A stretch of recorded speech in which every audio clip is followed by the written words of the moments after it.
Sorry, Jeff. I'm busy. What's up? Have you started looking for Martin Lee yet? No, I told you I can't start a manhunt based on a hunch for Spider-Man. But I'm telling you, he's the guy. Get me some solid evidence and we'll talk. Solid evidence. Right. Hey, it's me.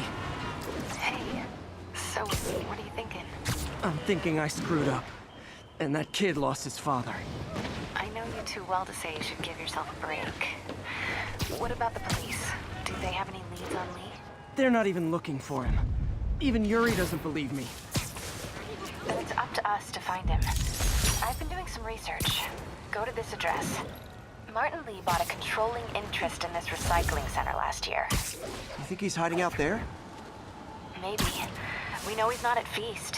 If he's not at the recycling center, maybe you'll find some evidence as to where he might be. Yeah. Good work, MJ. I'll let you know what I find. Oh, one more thing. I talked with a detective about questioning the arrested demons. They're all claiming Martin Lee has the power to, quote, corrupt people. Corrupt? What does that mean? They say it's sort of like mind control. It brings out the negative part of you. Makes you do things you wouldn't normally do. Sounds a little far-fetched. This coming from a guy who can run up walls. So yeah, the last episode was pretty crazy. Jefferson Davis died, and we found out that Martin Lee, a guy who we thought was a pretty friendly guy and an ally, is a bad guy. So yeah, quite the interesting events that happened in the last episode. But today we're actually going to be exploring a bit more into how that went down. MJ's hunch was right. Place is crawling with demons. Gotta take these guys out, then have a look around. So, because we actually get introduced really to two new characters, really in the past episodes, but more so in the last episode, I'm going to cover them now just to make it easier.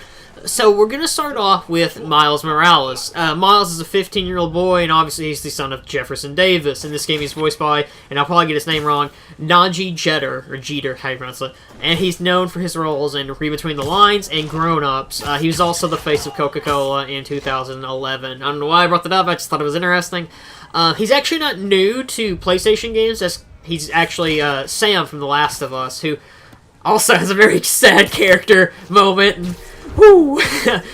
Oh, I can't. The Last of Us is a really good game, and I actually look forward to helping that one day. And Miles is currently in the newest Marvel Spider-Man cartoon known as Marvel Spider-Man. He's also voiced by Najee. And he made his first appearance, in comic-wise, in Ultimate issue 4, and this was following the death of Peter Parker. This was the Ultimate Spider-Man Peter Parker, not Amazing. So yeah, Ultimate Peter Parker dies, and then Miles comes in, and he's the new Spider-Man. And he had become the new Miles, he had become the new Ultimate Spider-Man as Miles was bitten by an Oz-enhanced spider. In my notes, I put Oz-enhanced Spider-Man, like Peter comes over and just bites Miles. I don't know why that's so funny. And Miles, obviously, like, in comics and into the Spider-Verse, he has different abilities compared to Peter.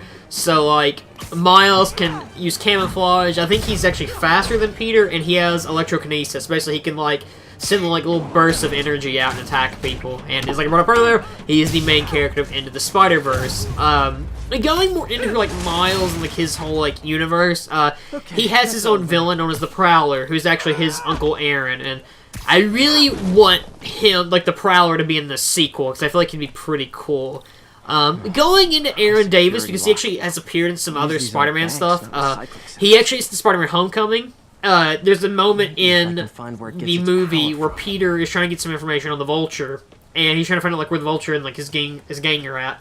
And he traps, like, a guy to a car, and that guy is played by Michael B. Jordan. No, Michael Jordan. He's played by Donald Glover, who plays Aaron Davis. And, I said, yeah, Aaron Davis, that's his name. And, so he plays him in Homecoming. But I brought this up because he's actually kind of interesting, because a fan actually sent Donald Glover, like, a message either on Twitter, I think it was on Twitter. It was either Twitter or Instagram, saying, like, hey, it'd be kind of cool if you played Spider-Man one day, because, you know, Donald Glover's a pretty funny guy, and he was like, you know, that should be kind of cool. And this whole big, huge internet campaign started. And I think Stan Lee or someone at Marvel saw it. We're like, you know what, an African-American Spider-Man would be kind of cool. And that's how Miles Morales was born. And Donald Glover actually does voice Miles in the Ultimate Spider-Man cartoon when that was going on, which is cool. I don't really like the cartoon, but I like that he voices him. I think it's pretty neato burrito. And you're probably actually wondering, because like his dad's name's Jefferson Davis and his last name's Miles Morales, or his last name's Morales. That's like a Puerto Rican tradition where you take your mother's name. And an interesting tidbit about Miles is he writes his own fan fiction about himself. And I think I actually like about Miles, and we'll get to it later, is actually like a bit of a Spider-Man fanboy. And I love how this game portrays Miles a lot. It's really good. Oh, man. Guns from Fisk's armory.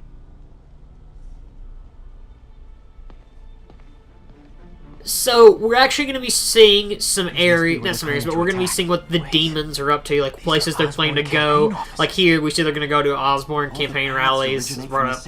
And yeah, we see like they have weapons and stuff. Are those markers or Sharpies? I just noticed that. That's crazy. But yeah, this area is pretty cool because you actually get to see like what the demons have been up to like throughout the game while we've been like fighting them and doing some other stuff. It's pretty neat. I like in games when they do this because it gives you like a bigger. I know this is some Fisk stuff, but still, it gives you an idea like what the villains are capable of. Like it helps build them up as a bigger threat, and I like that. As long as they're like, oh, you should fear these guys because they're evil, and not because like, oh, here's actually what they have, what they can use against you. And I love that when they actually do that, like in games or movies, whatever. This is pretty crazy. nice.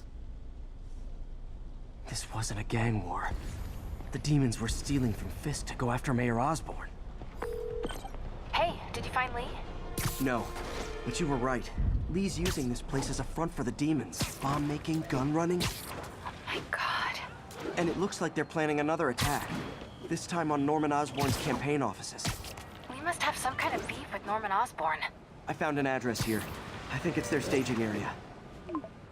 If I hurry, I might be able to stop them. Be careful. Yeah, Martin Lee is not playing around at all. He's pretty serious. Yuri, it's me. Make it quick. I'm busy getting yelled at by my boss. Martin Lee and the demons are planning another attack, this time on Norman Osborn's campaign offices. Are you sure? We've had a lot of false leads in the past week. Trust me on this one. I'm sending you the address of a recycling center. You'll find all the evidence there. Got it. I'll get those campaign offices evacuated. But if you're wrong about this, you're gonna help me find a new job. So, going into Martin Lee, 'cause I've never brought him up yet, and this is the reason why. Martin Lee is also known as the villain Mr. Negative, and he is the founder of the Feast Homeless Shelter, but is the leader of the demons as well. His powers are basically to harness the negative energy of people and basically bring that out, which is how they get the glowing eyes and they turn into suicide bombers doing other stuff. And in this game, he's voiced by Stephen O. Young. Mr. Negative is really his biggest role, like acting-wise, but technically, Lee / Mr. Negative is very different in this game compared to how he is in the comics from the research I've done. And yeah, I'll be going through, like, throughout the game, I'll go definitely more on how different he is compared to his comic iterations, so, yeah. Consolidated shipping. A lot of guys.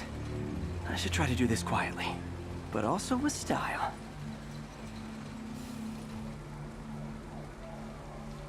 And if you've ever watched a Lance of the Pantsopa, you know that we always handle things with style and grace. Yeah.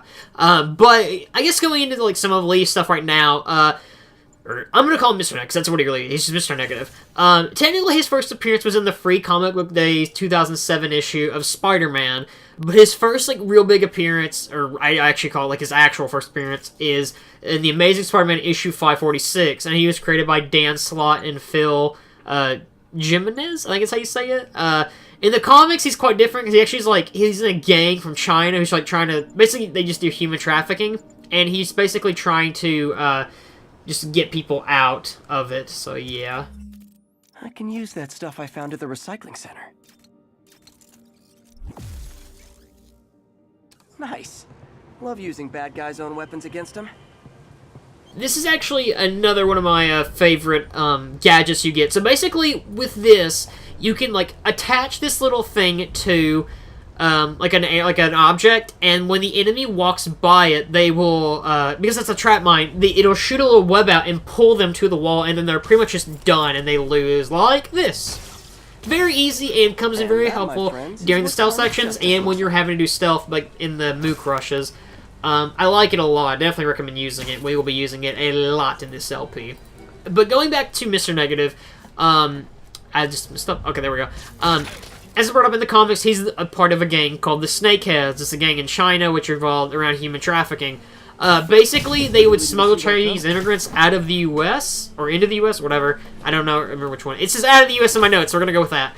And he would ride on the ship known as the Golden Mountain, but it eventually crashed, and he took the identity of one of the slaves named Martin Lee. And this guy was heading to America to meet up with his wife. Like I said, I'll go more into Martin Lee because I want to avoid spoilers and stuff on how he gets his powers in this game. But it's still pretty interesting because it's very similar to the comics how he got his powers, but the key players involved around it are different. So we'll go more into that later on. And yeah. Going on about Martin Lee, I've actually talked to a friend of mine named Tim, or Dr. Mad, whatever you call him on YouTube. He was talking to me before, like, how the powers of Martin, or Mr. Negative, are kind of confusing, and I'm gonna try and explain it from what I get from this game. I lost him. So, from how I interpret it, and how the game kind of explained it earlier, is Lee basically takes the negative energy out of a person and makes that stronger. So I'm assuming he takes, like, the more, like, negative emotions, like hatred and anger and stuff like that, amplifies that part of your brain over, like, the part of your brain that's more, like, based on, like, love and affection. That's what I'm guessing from it. And he uses that to basically make them evil, which explains the demon, because demons more rely on the negative emotions. But yeah.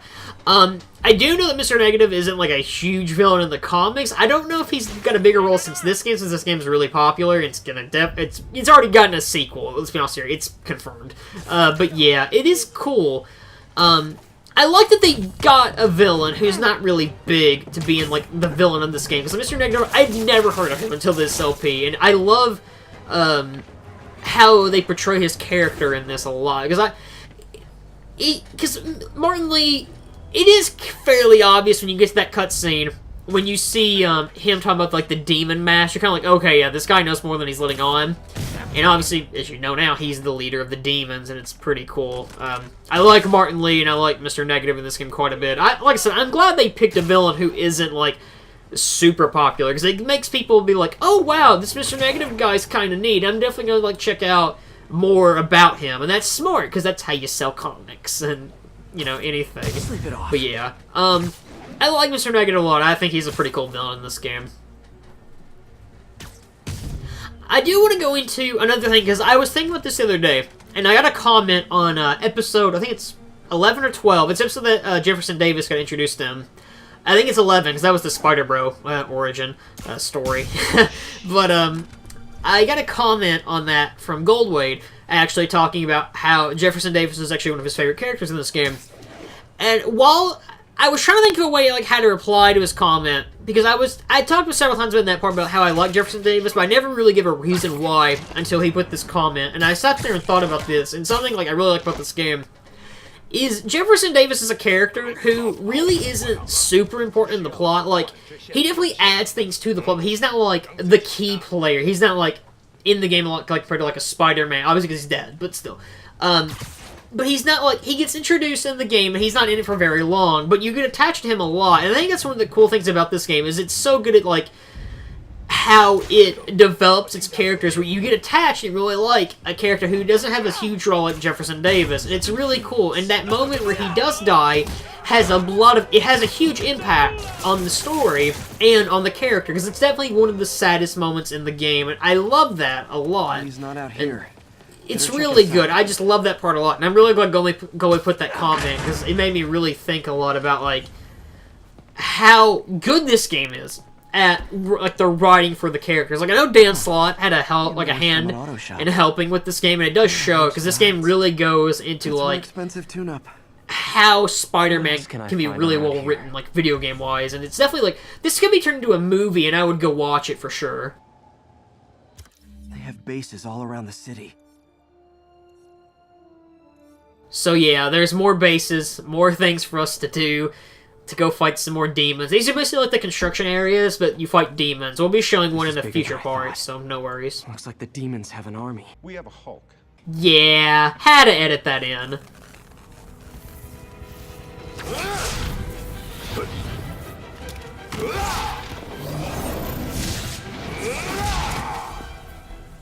You know, that guy twirling his little things, he reminds me of Whiplash from Iron Man 2, and he also reminds me of that foot soldier from the first Ninja Turtles movie, who does, like, that trick, like, with his nunchucks, and then Michelangelo also does, like, his tricks with the nunchucks.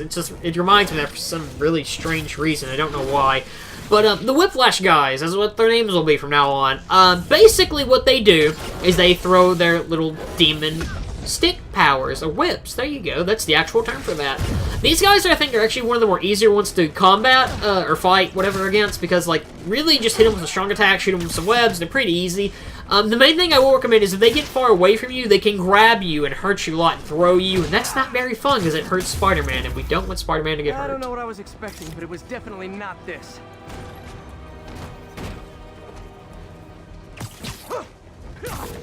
Hey, MJ. I think I stopped the demon's attack on Osborn's campaign office. Nice. Did you find Lee? No, but I found something we should look into. A place called Pale Horse Rise. Sounds familiar. I'll check it out and get back to you. Maybe it's just me, a Pale Horse Ride sounds like a strip joint. I don't know why, it just reminds me of that for some strange reason. But yeah, basically right now we're just doing another Mook Rush. We've done, well, we're going to be doing more of these pretty soon, and yeah, like I said, Web Bomb, so helpful. I just got all those guys webbed up, and definitely recommend using them, because it'll save you a lot of time and a lot of potential anger, because you don't want to let out your Mr. Negative. That joke was bad. I almost made a Hulk joke, but I was like, you know what? Topical, Mr. Negative, so yeah. One thing I do want to go into, I do love the demons. Like, I actually think they're a good villain set to use because they look really cool. They have the suits and stuff, they have the cool masks, and like, I just like the demons a lot. I don't really know how to really explain it. They're just really cool, and I love that they're like just corrupted people. Since like that fits his power. Like, I'm sure some of these guys actually just follow Martin Lee because they think he's cool and stuff. They're like, I want to be part of the Martin Lee fan club, but still, pretty cool. Copy, Silverbird. We're descending to location. There's another one. Safety's off. Well, this is new. No. This one's mine. All right. I'm executing this son of a... Hey! That's not how we do things downtown! Code SM1. Whoa! Before we do this, who the hell are you guys? Code SM1. Code SM1. Holding for orders. Copy Code SM1. I have a visual. Hold for Silverbird.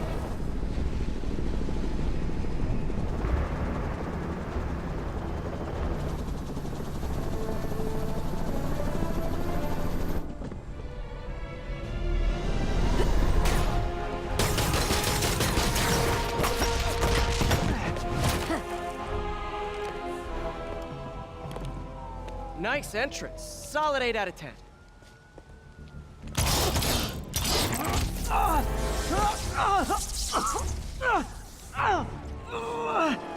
9 out of 10. Release him. He works with us.